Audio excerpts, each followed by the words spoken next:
Cryptoassets book summary by BURNISKE, Jack TATAR. Learn about the history and value of Bitcoin. Have you ever wanted to learn about Bitcoin? Whether you're interested in getting creative with your investments or you'd just like to expand your financial knowledge, Cryptoassets, 2017, is the book for you. By charting the history, value, and usage of Bitcoin, Cryptoassets can provide you with an actionable guide for investing in Bitcoin. Introduction.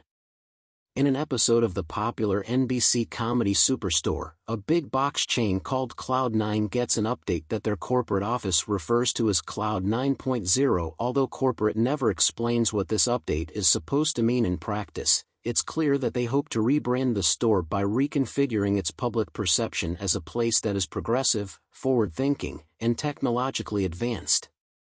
Left to imagine what this actually means, the employees hazard guesses of their own.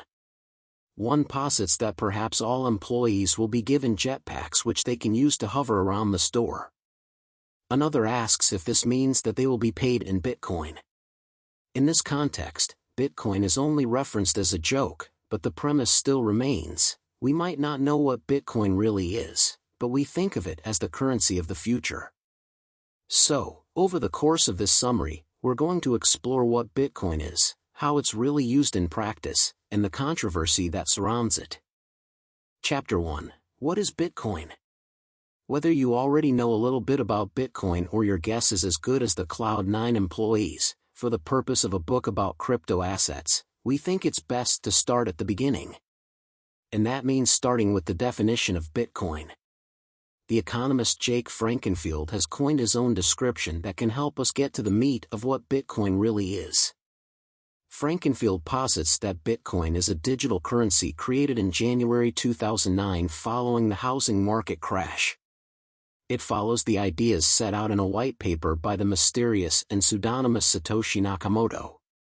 The identity of the person or persons who created the technology is still a mystery. Bitcoin offers the promise of lower transaction fees than traditional online payment mechanisms and is operated by a decentralized authority, unlike government-issued currencies. There are no physical bitcoins, only balances kept on a public ledger that everyone has transparent access to, that, along with all Bitcoin transactions, is verified by a massive amount of computing power. Bitcoins are not issued or backed by any banks or governments, nor are individual Bitcoins valuable as a commodity. Despite it not being legal tender, Bitcoin charts high on popularity, and has triggered the launch of hundreds of other virtual currencies collectively referred to as altcoins. As you can see from this definition, Bitcoin is not a physical form of currency like a $5 bill or a dime. And because it is electronic only, this means that Bitcoin is what's known as cryptocurrency. Unpacking the etymology of the word cryptocurrency is actually quite interesting. That's because the first part of the word, crypto, means hidden or secret. And we all know that currency means money. So, in essence, Bitcoin is hidden or secret money that you can spend. In practice, however, it's not quite as sneaky or secretive as the name implies. Rather, it's simply a form of electronic currency that you can't cash or physically hold. And the process of spending Bitcoin isn't quite as complicated as you might think. Frankenfield describes the process by explaining that balances of Bitcoin tokens are kept using public and private keys, which are long strings of numbers and letters linked through the mathematical encryption algorithm that was used to create them. The public key, comparable to a bank account number, serves as the address which is published to the world and to which others may send Bitcoins. The private key, comparable to an ATM PIN, is meant to be a guarded secret and only used to authorize Bitcoin transmissions. Bitcoin keys should not be confused with a Bitcoin wallet, which is a physical or digital device which facilitates the trading of Bitcoin and allows users to track ownership of coins. The term wallet is a bit misleading, as Bitcoin's decentralized nature means that it is never stored in a wallet, but rather decentrally on a blockchain. So, now that we know a little bit about what Bitcoin is and how it works, it's time to dig deeper. In the next chapter, we'll unpack the concept of a cryptoasset and learn why Bitcoin falls in that category. Chapter 2, What is a cryptoasset? So, if bitcoins are simply a hidden form of electronic currency, does this mean that it's basically the same as money? After all, most of our finances are online these days. Our paychecks arrive in our bank accounts through an electronic direct deposit. We check our balance using banking apps. We pay our bills online. We send money to friends using apps like Venmo or PayPal. In each of these cases, we don't put our hands on physical currency. Rather, we simply move numbers around online, watching numbers rise and fall on our phone screens. So, what makes Bitcoin different from the money we already use in everyday life? To understand what makes cryptocurrency unique, we need to start by unpacking a couple of core distinctions that set Bitcoin apart from traditional forms of currency. The primary difference is that no businesses will accept Bitcoin as legal tender. For example, let's imagine that you walk into McDonald's and order a Big Mac and fries. Your total comes to an even $5. If you were to say, "I have $5 in Bitcoin and I'd like to pay in Bitcoin," it wouldn't do you any good. Even if you had a Bitcoin app on your phone and a secure private key and everything, it wouldn't matter. They simply would not take your money. That's because Bitcoin differs from fiat currency. Fiat currency is the term that we use for the traditional forms of money that we use on a daily basis. For example, cash and the money that's in your bank account both fall under the category of fiat currency. Fiat currency differs from cryptocurrencies like Bitcoin in that fiat currency is controlled by the government. Put simply, the cash in our wallets and the money in our bank accounts have value because the government says they do. But because Bitcoin isn't regulated by the government, it also isn't recognized by the government. The author observes that this is a perfect example of how the government uses its authority to control our finances and our choices at its whim. Because, when you think about it, fiat currencies only hold value because everyone has been made to believe that they do. In reality, cash is nothing but a printed piece of paper that our society has imbued with meaning. If our reality was twisted and our government suddenly said that pinto beans were legal currency, then we would all pay with pinto beans and believe that they had value. So, because the government gets to control our financial reality by ascribing arbitrary value to certain types of currency, you can easily see why they have a vested interest in forcing us to pay only with the types of currency that they accept. But cryptocurrencies like Bitcoin don't rely on government-controlled channels. As a result, this has given rise to the popular misconception that Bitcoin is somehow sketchy or unsafe.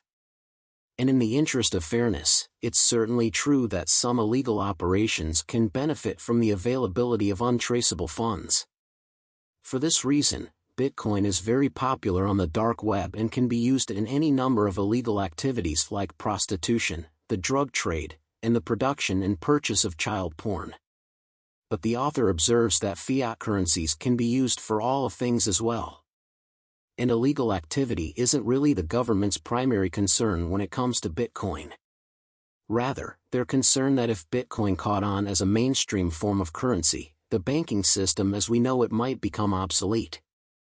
And if we return to the widely publicized myth that Bitcoin is perfect for illegal activity by virtue of its untraceability, it's important to clarify that Bitcoin isn't untraceable by definition.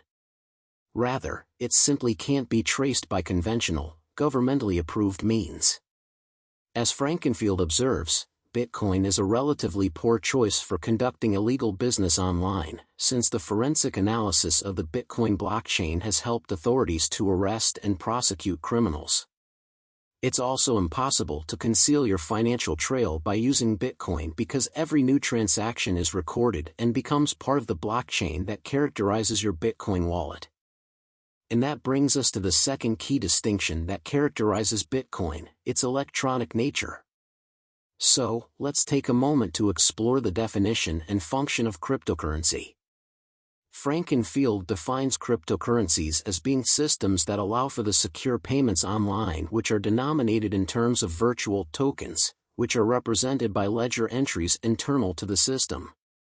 Crypto refers to the various encryption algorithms and cryptographic techniques that safeguard these entries, such as elliptical curve encryption, public-private key pairs, and hashing functions. As we mentioned in the previous chapter, users can access their cryptocurrencies using a secure private key known only to the user. They can then use this key to make transactions while avoiding the fees and policies of traditional financial institutions like banks. This means that cryptocurrencies are extremely private and extremely secure. And as you can see from this definition, cryptocurrencies like Bitcoin are not without their own safeguards and tracking functions.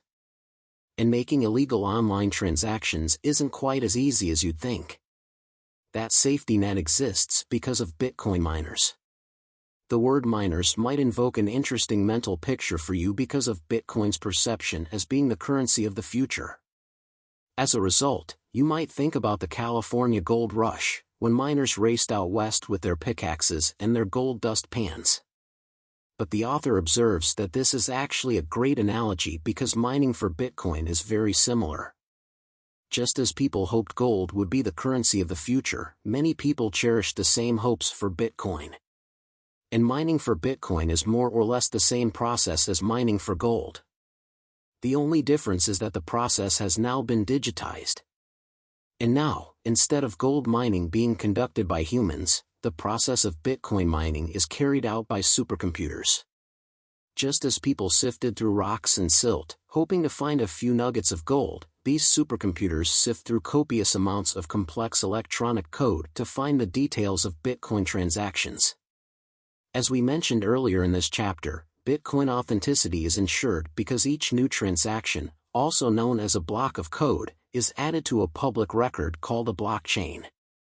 Bitcoin miners then perform a similar function to banks or credit cards companies when they verify the authenticity of a transaction by adding it to the blockchain. Once a transaction is part of the blockchain, you, and other Bitcoin users, can look up that record to confirm that the transaction was safe, secure, and verified. This prevents something called double spending, which occurs when a block or Bitcoin transaction is duplicated. Although we don't have this problem with cash or the money in our bank accounts, Bitcoin transactions can be copied because they are basically just strings of computer code. If you can duplicate your Bitcoin, you can then spend money and hold on to the original at the same time. Obviously, that's not ideal, so Bitcoin miners exist to verify transactions and prevent duplications. Bitcoin might not be regulated by the government, but it has its own rules, regulations, and safety nets that are in place to keep users safe. And as you can see from the previously mentioned examples, Bitcoin has its own advantages and downsides just like any other form of currency. Chapter 3: Should you invest in Bitcoin? Now that you've learned about what Bitcoin is and how it works, this question might be at the forefront of your mind. If Bitcoin really is the currency of the future, you might want to get in on the ground floor. But should you do it? The author believes that you absolutely should. He argues that Bitcoin will eventually gain enough traction to supplant the traditional banking system and that this takeover will be extremely profitable for those who invested in Bitcoin early on. He likens the future of Bitcoin to the invention of the internet, email, and companies like Google. All of these were new, scary, and unpopular at one time too. But they soon rose to dominate the market. And once they did, everyone wanted to invest. Everyone was also pretty jealous of the visionaries who saw potential in these newfangled ideas long before they became mainstream. So, how do you do it? Well, at the moment, Bitcoin can be purchased using fiat currency. Although you should be warned that this investment doesn't come cheap. That's why the author advocates that you take some time to think about what you want to do with your cryptocurrency and whether the investment is worth it to you.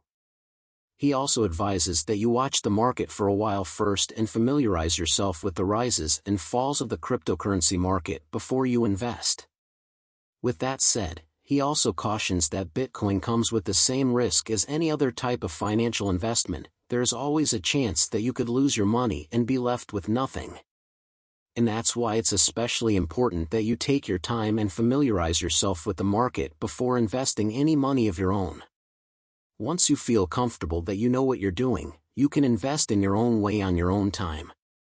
He observes that Bitcoin's inherently versatile nature makes it extremely profitable and flexible, and therefore, perfect for new investors. Chapter 4, Final Summary. Cryptocurrencies like Bitcoin are often regarded as the currency of the future. We think of them in association with newfangled and high-tech things like jetpacks and technological upgrades. But many people don't know the specifics of what Bitcoin does and how it operates. That's why it's important to familiarize yourself with the history, origin, and function of Bitcoin. Once you have that information, you can then decide if you want to invest in the currency of the future and procure some profitable crypto assets for yourself. I hope you enjoy watching Cryptoassets book summary. Thank you for watching. Please subscribe, like and share. See you in next videos.